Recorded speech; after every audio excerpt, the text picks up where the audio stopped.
So hello friends, today we will discuss about Niels Bohr atomic model. In previous topic we will discuss about Rutherford alpha scattering model and drawback of the Rutherford model because his model was failed in the against of Niels Bohr model. Oh, we cannot explain the stability of atom, so his model was failed. Now, Niels Bohr has performed his model, that was Niels Bohr atomic model. He can explain the stability of atom, so he can adopt it as a right model. So friends, today we will discuss about the drawback of Rutherford model and the point given by Niels Bohr, and we can explain his model. Now we go to start our topic. So friends, that Rutherford said that like this was the nucleus. He contained a positive charge that was proton, and he said that electron revolving around in this type of motion. In this type of motion.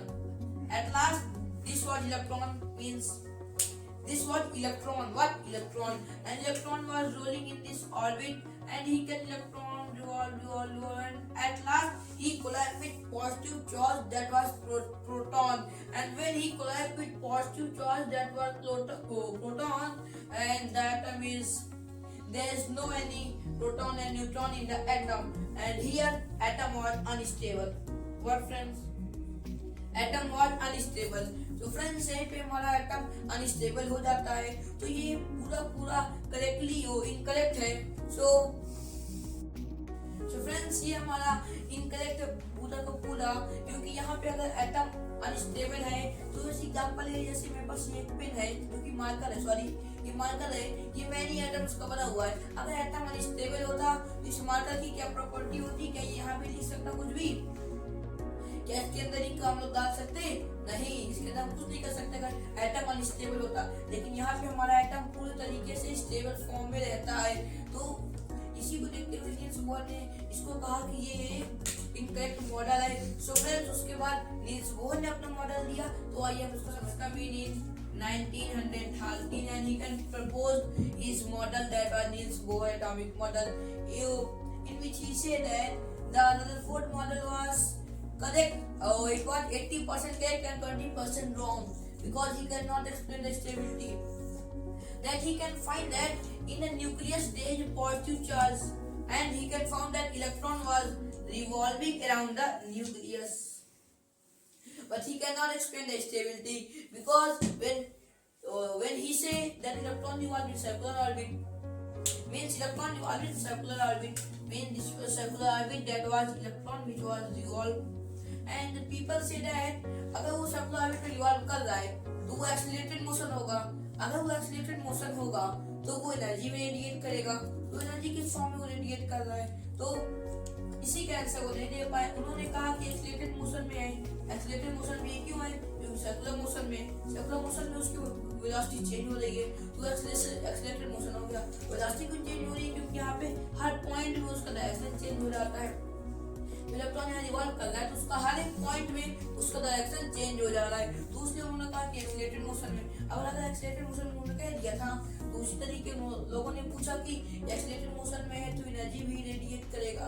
अगर energy radiate कर रहा है तो किस form में कर रहा है? तो उन्होंने इसका आंसर इसी प्रकार दिया कुछ, that atom at last he can collab with proton means positive charge, so he cannot explain the stability. And then Niels Bohr considered it was correctly incorrect. That first of all he said that electrons revolving in discrete orbit. What friend? Discrete orbit. तो सबसे पहला question what is discrete orbit. अभी तक हम लोग पढ़ रहे थे what are orbits and what is discrete orbit. So यहाँ ये discrete means differ. What friends? Differ, और इसे डिफरेंट भी कह सकते हैं. मींस डिफरेंट ऑर्बिट में मींस जैसे यहाँ पे पॉजिटिव चार्ज है, एक इलेक्ट्रॉन यहाँ पे, एक इलेक्ट्रॉन यहाँ पे, सॉरी इलेक्ट्रॉन यहाँ पे भी होंगे, यहाँ भी होंगे. वो डिफर ऑर्बिट में रिवॉल्व करेंगे. जैसे आपस एग्जांपल है, यहाँ बीच में पॉजिटिव चार्ज प्रोटॉन, तो So friends, that was main thing that neutron was not discovered in this time because neutron was discovered in 1932 by James Chadwick, and here 1913 this model was given. So there is only discovery of proton and electron, so we can take only proton and electron, and at later that discovery of neutron. So here he can say that बीच में positive charge है, then उसके बाद discrete orbit है, ये orbit है, और ये discrete जो ऑर्बिट है ये सिर्फ वहां पे दो मेथड से अलग हो सकती थी। पहला मेथड था इनकी एनर्जी कितनी है, and the second method was इनका रेडियस कितना है। तो इस इन दो प्रोसेस से वो अलग हो सकते थे जो ऑर्बिट है, जैसे मींस ये ऑर्बिट, ये ऑर्बिट, ये ऑर्बिट, ये ऑर्बिट, तो ये मैनी ऑर्बिट्स है, ऐसे भी दो प्रोसेस का अलग हो सकते थे। एक था उनका रेडियस एंड एक था उनका एनर्जी लेवल। जो रेडियस था वो कैसे डिफरेंट हो सकता था, मैं जैसे इसका रेडियस मान लेते हैं 0.4 नैनोमीटर है, तो सेकंड का रेडियस भी 0.4 नैनोमीटर क्या हो सकता है?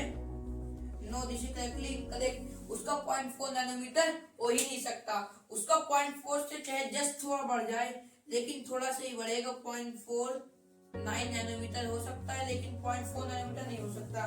तो उसका रेडियस ऐसे डिफरेंट होता है। And then he can say that here energy में क्या होता है, and the closest shell to the nucleus contain very loose amount of energy that he can only contain 2 electrons in that orbit. He has very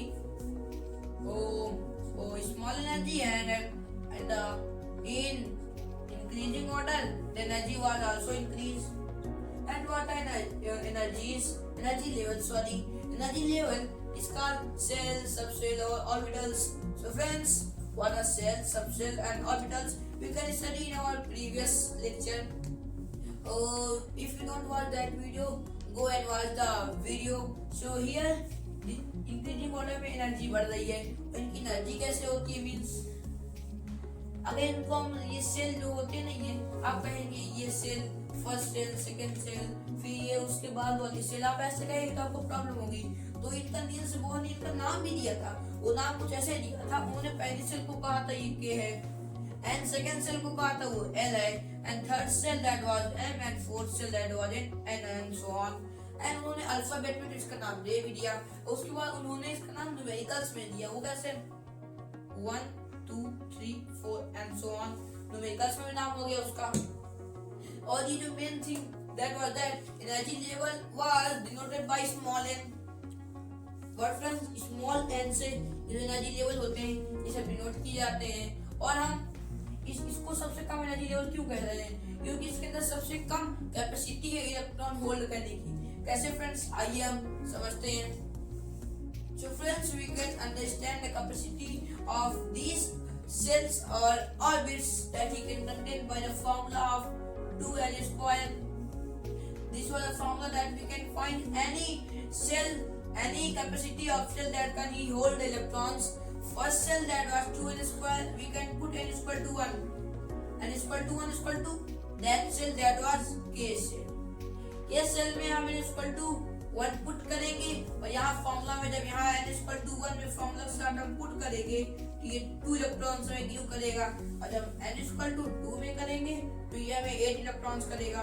आइए calculation भी कर लेते हैं। जैसे यहाँ 2 कर दिए, तो N की वैल्यू 2 रखेंगे तो 2 का स्क्वायर 2 जो 4 होता है, एंड 4 2 जो 8 होता है, तो 4 2 जो हो गया equal to 8 electrons. And where N is equal to 3, it was contained 18 electrons, and where N is equal to 4, it was contained 32 electrons.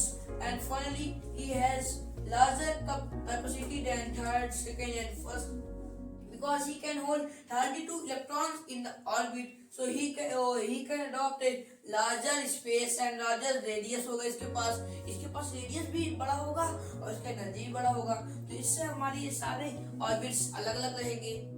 So friends, आप लोग के मन में ये क्वेश्चन जरूर आया होगा, क्योंकि ये भी इलेक्ट्रॉन्स हमारे एक फिक्स्ड ऑर्बिट में कर रहे हैं जो कि सर्कुलर ऑर्बिट है, और सर्कुलर ऑर्बिट में जो रिवॉल्व कर रहे हैं तो ये भी एक्सीलरेटेड मोशन होगा, तो ये एनर्जी के फॉर्म में रेडिएट कर रहे हैं और लॉस कर रहे हैं। सबसे पहले हम ये समझते हैं, तो ना तो एनर्जी रेडिएट कर रहे हैं ना तो लॉस कर रहे हैं, बिकॉज इनकी जो ऑर्बिट है वो कौन सी ऑर्बिट हम लोग फ्रेंड्स पढ़ी थी, डिस्क्रीट ऑर्बिट थी इनकी, तो डिस्क्रीट ऑर्बिट थी इनकी।